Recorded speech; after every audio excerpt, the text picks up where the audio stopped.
আসসালামু আলাইকুম। রিকাবি বাজার বালিক উচ্চ বিদ্যালয়ের অনলাইন ক্লাসে সবাইকে স্বাগত। আশা করছি সবাই ভালো আছো, নিরাপদে আছো, সুস্থ আছো। অনেক দিন ধরে তোমাদের শিক্ষা কার্যক্রম বন্ধ, তাই সবাই খুব চিন্তিত।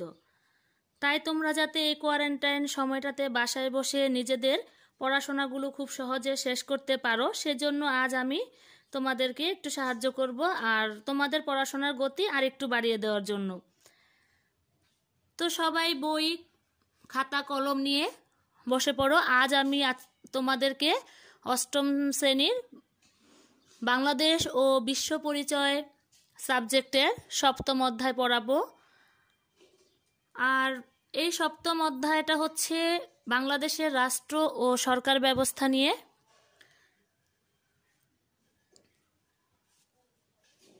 তো আর এই অধ্যায় শেষে আমরা সরকার পদ্ধতির ধরন সম্পর্কে জানতে পারব, বাংলাদেশের রাষ্ট্র পরিচালনার মূলনীতি সমূহ বর্ণনা করতে পারব, বাংলাদেশের সংবিধান সম্পর্কে জানতে পারব।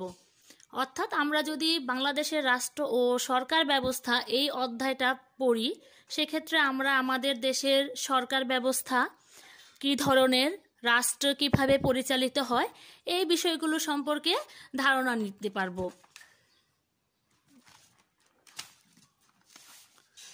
তো প্রথমে আসো সরকার। রাষ্ট্রের অপরিহার্য মৌলিক উপাদানের একটি হচ্ছে সরকার। এটি রাষ্ট্রের মূল চালিকা শক্তি। হ্যাঁ, তাহলে তোমরা সবাই আমার সাথে আরেকবার বলো, সরকার কাকে বলে? সরকার হচ্ছে রাষ্ট্র পরিচালনার একটি অপরিহার্য মৌলিক উপাদান, আর সরকার একটি রাষ্ট্র পরিচালনার মূল চালিকা শক্তি। এবার আসা যাক এই সরকারের শ্রেণী বিভাগে। সরকার প্রধানত দুই প্রকার, এক গণতন্ত্র, দুই একনায়কতন্ত্র। তাহলে কি কি সরকার? প্রথমত দুই ধরনের, এক গণতন্ত্র, আরেকটা হচ্ছে একনায়কতন্ত্র। আবার গণতন্ত্রের সরকারকে আবার দুই ভাগে ভাগ করা হয়েছে, এক নিয়মতান্ত্রিক রাজতন্ত্র, দুই প্রজাতন্ত্র। এখন দেখা যাচ্ছে যে নিয়মতান্ত্রিক রাজতন্ত্রকে আবার দুই ভাগে ভাগ করা হয়েছে, যুক্তরাষ্ট্রীয়, এককেন্দ্রিক। ঠিক তেমনি প্রজাতন্ত্র সরকারকেও আবার দুই ভাগে ভাগ করা হয়েছে, সংসদীয় সরকার ব্যবস্থা, আর একটা হচ্ছে রাষ্ট্রপতি শাসিত সরকার। আর এখন এই সংসদীয় সরকারকে আবার দুই ভাগে ভাগ করা হয়েছে, এক যুক্তরাষ্ট্রীয়, দুই এককেন্দ্রিক। ঠিক তেমনি আবার রাষ্ট্রপতি শাসিত সরকারকেও দুই ভাগে ভাগ করা হয়েছে, যুক্তরাষ্ট্রীয় আর হচ্ছে এককেন্দ্রিক। তাহলে আজ আমরা এখন কি জানলাম যে সরকার কাকে বলে, সরকারের শ্রেণী বিভাগ। তো সরকার হচ্ছে, আমি আগেই বলেছি, তোমরা খাতায় নোট করে নিতে পারো যে একটি রাষ্ট্রের অপরিহার্য মৌলিক উপাদানের একটি হচ্ছে কি সরকার, আর এই সরকার হচ্ছে একটি রাষ্ট্রের মূল চালিকা শক্তি। এবার আসা যাক বাংলাদেশের সরকার পদ্ধতি।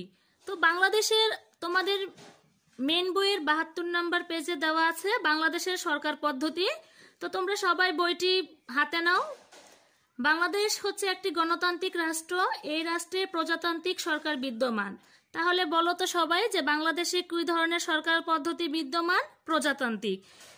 এখানে জনগণ রাষ্ট্রের মালিক হয়।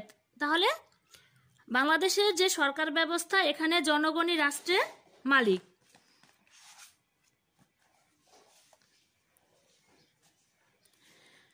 এবার আসো বাংলাদেশের রাষ্ট্রীয় মূলনীতি। অর্থাৎ বাংলাদেশের রাষ্ট্রীয় মূলনীতি হচ্ছে তোমার চারটা। তাহলে বাংলাদেশের রাষ্ট্রীয় মূলনীতি কয়টা? চারটা। এক জাতীয়তাবাদ, দুই সমাজতন্ত্র, তিন গণতন্ত্র, চার হচ্ছে কি ধর্ম নিরপেক্ষতা। এখন আসা যাক জাতীয়তাবাদ কি। জাতীয়তাবাদ হচ্ছে যে একটি বাংলাদেশ যখন, অর্থাৎ যে একই ভাষা ও সংস্কৃতিতে আবদ্ধ বাঙালি জাতি যে ঐক্যবদ্ধ ও সংকল্পবদ্ধ সংগ্রাম করে বাংলাদেশের স্বাধীনতা ও সার্বভৌমত্ব অর্জন করে, সেই ঐক্য সংহতি হবে বাঙালি জাতীয়তাবাদের ভিত্তি। তাহলে জাতীয়তাবাদ মানে কি? যে একই ভাষা ও সংস্কৃতিতে আবদ্ধ বাঙালি জাতি যে ঐক্যবদ্ধ ও সংকল্পবদ্ধ সংগ্রাম করে বাংলাদেশের স্বাধীনতা ও সার্বভৌমত্ব অর্জন করেছে, সেই ঐক্য ও সংহতি হবে বাঙালি জাতীয়তাবাদের ভিত্তি। 2. সমাজতন্ত্র। অর্থনৈতিক ক্ষেত্রে সমতা আনার মাধ্যমে সবার জন্য সমান সুযোগ সুবিধা নিশ্চিত করা হলো সমাজতন্ত্রের মূল লক্ষ্য। তাহলে সমাজতন্ত্রের মূল লক্ষ্য কি হবে? সমাজতন্ত্রের মূল লক্ষ্য হচ্ছে যে অর্থনৈতিক ক্ষেত্রে সমতা আনার মাধ্যমে সবার জন্য সমান সুযোগ সুবিধা নিশ্চিত করাই হচ্ছে সমাজতন্ত্রের মূল লক্ষ্য। এবার আসো গণতন্ত্রে। গণতন্ত্র রাষ্ট্রের সকল কাজে নাগরিকের অংশগ্রহণ নিশ্চিত করা হলো গণতান্ত্রিক রাষ্ট্রের মূলনীতি। অর্থাৎ গণতন্ত্র হচ্ছে যে রাষ্ট্রের সকল কাজে সকল নাগরিকের সমান অংশগ্রহণ নিশ্চিত করা। 4 নাম্বার ধর্মনিরপেক্ষতা। ধর্মনিরপেক্ষতা বলতে বোঝায় যে রাষ্ট্রের প্রতিটি মানুষ স্বাধীনভাবে নিজ নিজ ধর্ম পালন করবে এবং ধর্ম পালনে কেউ কাউকে বাধা প্রদান করবে না। এই লক্ষ্য সামনে রেখে ধর্ম নিরপেক্ষতাকে রাষ্ট্রের মূলনীতি হিসেবে গ্রহণ করা হয়েছে। তাহলে বাংলাদেশের রাষ্ট্রীয় মূলনীতি কয়টি? তোমরা খাতায় লিখে নাও। 1. জাতীয়তাবাদ, 2. সমাজতন্ত্র, 3. গণতন্ত্র, 4. ধর্মনিরপেক্ষতা। তাছাড়া তোমাদের মেন বইয়ের 73 নম্বর পেজে এটাকে আরো ভালোভাবে ডিটেলস দেওয়া আছে, তোমরা সেখান থেকে দেখে নিবে। এবার আসো পাঠ 4, বাংলাদেশের সংবিধানের প্রধান বৈশিষ্ট্য। তো বাংলাদেশের সংবিধানের প্রধান বৈশিষ্ট্যগুলোর মধ্যে হচ্ছে তোমার যে অনেকগুলো 14টা বৈশিষ্ট্য আছে তোমাদের মেন বইয়ে। এই 14টা বৈশিষ্ট্য একটু ভালোভাবে পড়তে হবে। আর বাংলাদেশ সংবিধান হচ্ছে একটি রাষ্ট্র পরিচালনার মূল দলিল। আর এই সংবিধানের বৈশিষ্ট্যগুলো হচ্ছে গণপ্রজাতন্ত্রী সরকার, সংসদীয় পদ্ধতির সরকার, তারপর হচ্ছে লিখিত সংবিধান, রাষ্ট্রীয় মূলনীতি, রাষ্ট্রধর্ম, জাতীয় ও জাতীয়তা, এককেন্দ্রিক সরকার, এক কক্ষ বিশিষ্ট আইনসভা, মৌলিক অধিকার, জনগণের সার্বভৌমত্ব, বিচার বিভাগের স্বাধীনতা, সর্বজনীন ভোটাধিকার, নির্বাচন অনুষ্ঠান, সংবিধান সংশোধন। এই 14টা হচ্ছে তোমার সংবিধানের বৈশিষ্ট্য। আর তোমরা মেন বই থেকে 74 এবং 75 নম্বর পেজে এই বৈশিষ্ট্যগুলো খুব ভালোভাবে দেওয়া আছে, তোমরা এগুলি বাসায় দেখবে। এবার আসা যাক বাংলাদেশের সরকারের বিভিন্ন অঙ্গ, অর্থাৎ বাংলাদেশ সরকারের যেই অঙ্গ সংগঠনগুলো আছে। তো বাংলাদেশ সরকারকে 3টা বিভাগে বিভক্ত করা হয়েছে। একটা হচ্ছে 1. আইন বিভাগ, 2. শাসন বিভাগ, 3. বিচার বিভাগ। এখন ধরা যাক আইন বিভাগের সাথে সংশ্লিষ্ট কোন বিষয়গুলো, যেমন ধরো আইন বিভাগের সাথে সংশ্লিষ্ট হচ্ছে জাতীয় সংসদ, শাসন বিভাগের সাথে তোমার সংশ্লিষ্ট হচ্ছে বাংলাদেশ সচিবালয়, আর বিচার বিভাগ হচ্ছে সুপ্রিম কোর্ট। তো প্রথমে আসো আইন বিভাগে। আইন বিভাগ কি বা আইন বিভাগের কাজগুলো কি? তো বাংলাদেশের আইনসভা এক কক্ষ বিশিষ্ট, আর এর নাম হচ্ছে জাতীয় সংসদ। তাহলে সবাই একবার বলো, বাংলাদেশের আইনসভা কয় কক্ষ বিশিষ্ট হয়? এক কক্ষ বিশিষ্ট। আর একে বলা হয় কি? জাতীয় সংসদ। মোট 350 জন সদস্য নিয়ে এটি গঠিত। তাহলে আইন বিভাগ কতজন সদস্য নিয়ে গঠিত হয়? 350 জন সদস্য নিয়ে গঠিত হয়। জাতীয় সংসদের মেয়াদ থাকে 5 বছর। তাহলে জাতীয় সংসদের মেয়াদ কত বছর থাকে? 5 বছর থাকে। একজন স্পিকার ও একজন ডেপুটি স্পিকার জাতীয় সংসদের অধিবেশন সংক্রান্ত সকল কার্যক্রম পরিচালনা করেন। তারপরে শাসন বিভাগ। শাসন বিভাগ হচ্ছে যে রাষ্ট্রের শাসন সংক্রান্ত কার্যাবলী পরিচালনার দায়িত্ব থাকে শাসন বিভাগের উপর। তাহলে বলতো যে রাষ্ট্রের শাসন সংক্রান্ত কার্যাবলী পরিচালনার দায়িত্ব কোন বিভাগের উপর থাকে? শাসন বিভাগের উপর। শাসন বিভাগ বলতে রাষ্ট্রের শাসন কাজে নিয়োজিত সকল কর্মকর্তা কর্মচারীকে বোঝায়। তাহলে শাসন বিভাগ কাকে বলে? শাসন বিভাগ বলতে রাষ্ট্রের শাসন কাজে নিয়োজিত সকল কর্মকর্তা কর্মচারীকে বোঝায়। শাসন বিভাগ আইন বিভাগ কর্তৃক প্রণীত আইন বাস্তবায়ন করে এবং সে অনুযায়ী দেশ পরিচালনা করে। 3. বিচার বিভাগ। তো বিচার বিভাগের কাজগুলো কি? যে সরকারের যে অঙ্গ বা বিভাগ ন্যায় বিচার প্রতিষ্ঠার জন্য সংবিধান ও আইন অনুযায়ী বিচার কাজ পরিচালনা করে থাকে তাকে বলা হয় বিচার বিভাগ। তাহলে বিচার বিভাগ কাকে বলে? বিচার বিভাগ হচ্ছে যে সরকারের যে অঙ্গ বা বিভাগ ন্যায় বিচার প্রতিষ্ঠার জন্য সংবিধান ও আইন অনুযায়ী বিচার কাজ পরিচালনা করে থাকে তাকে বলা হয় বিচার বিভাগ। বিচার বিভাগের সর্বোচ্চ স্তর হলো সুপ্রিম কোর্ট। তাহলে বিচার বিভাগের সর্বোচ্চ স্তর কি? Supreme court. এর প্রধানকে বাংলাদেশের প্রধান বিচারপতি বলা হয়। অর্থাৎ বিচার বিভাগে যে প্রধান থাকে তাকে বলা হয় বাংলাদেশের প্রধান বিচারপতি। আর রাষ্ট্রপতি তাকে নিয়োগ দেন। তাহলে প্রধান বিচারপতিকে নিয়োগ দেন কে? রাষ্ট্রপতি। সুপ্রিম কোর্টের 2টি বিভাগ রয়েছে। সুপ্রিম কোর্টের কয়টি বিভাগ? 2টি। 1 আপিল বিভাগ, 2 হাইকোর্ট বিভাগ।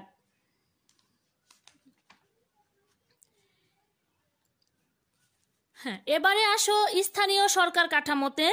অর্থাৎ স্থানীয় সরকার কাঠামো বলতে এখন আমরা কি বুঝি সেটা হচ্ছে আগে আমাদের জানতে হবে। যেমন ধরো, স্থানীয় সরকার হলো স্থানীয় পর্যায়ে শাসন ও উন্নয়ন কর্মকাণ্ড পরিচালনার জন্য জনগণের ভোটে নির্বাচিত সরকার ব্যবস্থা। তাহলে স্থানীয় সরকার কাকে বলে? আমি আবারও বলছি যে স্থানীয় সরকার হলো স্থানীয় পর্যায়ে শাসন ও উন্নয়ন কর্মকাণ্ড পরিচালনার জন্য জনগণের ভোটে নির্বাচিত সরকার ব্যবস্থা। আর এটি বাংলাদেশের শাসন ব্যবস্থার একটি গুরুত্বপূর্ণ অংশ।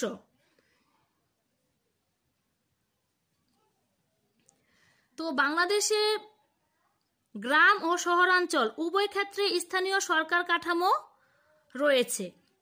তো তোমাদের এখানে আমি ছকাকারে স্থানীয় সরকার কাঠামোটা তুলে ধরেছি।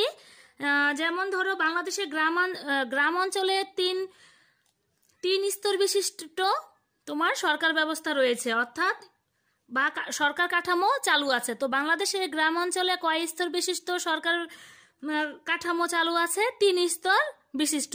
কি কি? 1 ইউনিয়ন পরিষদ, 2 উপজেলা পরিষদ, 3 জেলা পরিষদ। আর বাংলাদেশের শহরাঞ্চলে হচ্ছে 2 স্তর বিশিষ্ট সরকার ব্যবস্থা রয়েছে। সেটা হচ্ছে 1 পৌরসভা, 2 সিটি কর্পোরেশন। তাহলে শহরাঞ্চলে কয় ধরনের সরকার ব্যবস্থা পরিলক্ষিত হয়? 2 ধরনের রয়েছে। কি কি? 1 পৌরসভা, 2 সিটি কর্পোরেশন। এবার আমরা এই স্থানীয় সরকার কাঠামোর স্তরগুলোকে আলোচনা করব। 1 ইউনিয়ন পরিষদ। ইউনিয়ন পরিষদ হচ্ছে যে স্থানীয় সরকারের প্রাথমিক স্তর হলো ইউনিয়ন পরিষদ। অর্থাৎ স্থানীয় সরকারের প্রাথমিক বা প্রথম যে স্তর সেটি হলো ইউনিয়ন পরিষদ। আর দেশে বর্তমানে 4554টি ইউনিয়ন পরিষদ আছে। তো সবাই আরেকবার বলো যে দেশে বর্তমানে কয়টি ইউনিয়ন পরিষদ আছে? 4554টি। আর কয়েকটি গ্রাম নিয়ে এক একটি ইউনিয়ন গঠিত হয়। তাহলে ইউনিয়ন কিভাবে গঠিত হয়? কয়েকটি গ্রাম নিয়ে ইউনিয়ন পরিষদ গঠিত হয়। এবার আসো উপজেলা পরিষদ। উপজেলা পরিষদ হচ্ছে যে কয়েকটি ইউনিয়ন মিলে একটি উপজেলা গঠিত হয়। তাহলে উপজেলা কিভাবে গঠিত হয়? কয়েকটি ইউনিয়ন নিয়ে একটি উপজেলা গঠিত হয়। একজন চেয়ারম্যান, একজন ভাইস চেয়ারম্যান, একজন মহিলা ভাইস চেয়ারম্যান এবং উপজেলার অন্তর্ভুক্ত সব ইউনিয়ন পরিষদ ও পৌরসভার চেয়ারম্যান এবং সকল মহিলা সংসদের 1/3 নিয়ে উপজেলা পরিষদ গঠিত হয়। এবার আসো জেলা পরিষদ। কয়েকটি উপজেলা নিয়ে একটি জেলা গঠিত। তাহলে জেলা কিভাবে গঠিত হয়? যে কয়েকটি উপজেলা নিয়ে একটি জেলা গঠিত হয়। আর বাংলাদেশে 64টি জেলা পরিষদ রয়েছে, তার মধ্যে 61টি স্থানীয় সরকার বিষয়ক মন্ত্রণালয়ের অধীনে আছে। তাহলে বাংলাদেশে কয়টি জেলা পরিষদ? 64টি। আর সেখানে স্থানীয় সরকার বিষয়ক মন্ত্রণালয়ের অধীনে আছে কয়টি? 61টি।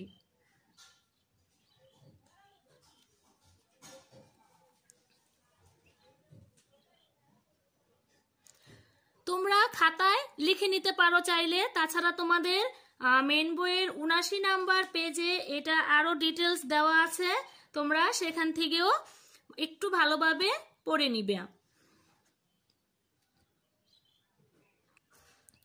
এবার আসো ইউনিয়ন পরিষদের যে কাজগুলো আছে, অর্থাৎ ইউনিয়ন পরিষদ কি কি ধরনের কাজ করে থাকে সেগুলো নিয়ে এখন আলোচনা করব। দেখো, ইউনিয়ন পরিষদের কাজগুলোকে আমি তোমাদের এখানে একটা ব্লক ডায়াগ্রামের মাধ্যমে, অর্থাৎ একটা সুন্দর চিত্রের মাধ্যমে একসাথে দেখিয়ে দিয়েছি। আর এই ইউনিয়ন পরিষদের কাজগুলো হচ্ছে, দেখো, বিচার কাজ, তথ্য প্রচার, খাজনা ও কর আদায়, শান্তি রক্ষা, শিক্ষা, পরিবার পরিকল্পনা, জনস্বার্থ রক্ষা, জনকল্যাণমূলক কাজ, উন্নয়নমূলক কাজ। এই কাজগুলো সবই হচ্ছে আমাদের ইউনিয়ন পরিষদের কাজ। তাছাড়া উপজেলা পরিষদেরও কাজ রয়েছে, যেমন ধরো উপজেলা পরিষদের কাজে অনেকাংশে ইউনিয়ন পরিষদের কাজের মতোই হয়। এছাড়া উপজেলা পরিষদ পাঠশালা সহ বিভিন্ন মেয়াদী উন্নয়ন পরিকল্পনা করে থাকে। আর জেলা পরিষদেরও কাজ আছে, যেমন ধরো জেলার বিভিন্ন উন্নয়নমূলক কাজ জেলা পরিষদ করে থাকে। উপজেলা ও পৌরসভার সংরক্ষিত এলাকার বাইরের যে রাস্তাঘাট, সেতু, কালভার্ট ইত্যাদি, এগুলি সব জেলা পরিষদ নির্মাণ করে। তাছাড়া শিক্ষা প্রতিষ্ঠান নির্মাণ, আবাসিক হোস্টেল তৈরি, প্রশিক্ষণ কেন্দ্র স্থাপন, অনাথ আশ্রম নির্মাণ, গ্রন্থাগার তৈরি ও নৈশ বিদ্যালয় পরিচালনা, এসবই তোমার জেলা পরিষদের কাজ। তারপর হচ্ছে তোমার শহরাঞ্চলের যে দুটি সরকার ব্যবস্থা, একটা হচ্ছে পৌরসভা আর হচ্ছে আমি আগে দেখিয়ে দিয়েছি, আর হচ্ছে সিটি কর্পোরেশন। এখন আমাদের এই পৌরসভারও কিছু কাজ রয়েছে। পৌরসভা কি কি কাজগুলো করে দেখো, বিশুদ্ধ পানি সরবরাহ এবং পানি নিষ্কাশন করে, তোমরা চাইলে খাতায় লিখে নিতে পারো। স্বাস্থ্যকর ও ভেজালমুক্ত খাদ্য বিক্রি নিশ্চিত করে। তারপর হচ্ছে শহরের বিভিন্ন পরিবেশ রক্ষার জন্য পরিকল্পনা গ্রহণ করে, বিভিন্ন ঘরবাড়ি নির্মাণ করে, রাস্তাঘাট সড়ক নির্মাণ করে, মেরামত করে, এগুলি সবই হচ্ছে তোমার পৌরসভার কাজ। তাছাড়া তারপর হচ্ছে 2 নাম্বার যে সিটি কর্পোরেশনের কথা বলেছিলাম, তো সেই সিটি কর্পোরেশনেরও কিছু কাজ আছে। আর সেগুলো হচ্ছে বিশুদ্ধ পানি সরবরাহ, স্বাস্থ্যকর খাবার ও ভেজালমুক্ত খাদ্য বিক্রি নিশ্চিত করা, শহরের পরিবেশ রক্ষা করা, তারপর হচ্ছে সুষ্ঠুভাবে ঘরবাড়ি নির্মাণের ব্যবস্থা করে। এই কাজগুলো সিটি কর্পোরেশনের কাজ। তো আজকে আমি তোমাদেরকে যতটুকু এই অধ্যায় থেকে বুঝিয়েছি, আশা করছি তোমরা বুঝেছো। আর যদি তোমাদের কোনো টপিক বুঝতে একটু সমস্যা হয়, সেক্ষেত্রে আমাকে কমেন্টসে জানিও। আর তোমাদের মেইন বইটাও তোমরা পাশাপাশি পড়বে, যাতে করে আরেকটু ভালোভাবে বুঝতে পারো। তো আজকে এই ক্লাসে তোমাদের যতটুকু বোঝানো হলো, যদি তোমরা বুঝতে পারো, তাহলে তোমাদের বাড়ির কাজ হচ্ছে যে বাংলাদেশের সরকার পদ্ধতি আলোচনা করো, 2 রাষ্ট্র পরিচালনার মূল নীতিসমূহ বর্ণনা করবে, আর 3 স্থানীয় সরকার কাঠামো বর্ণনা করবে।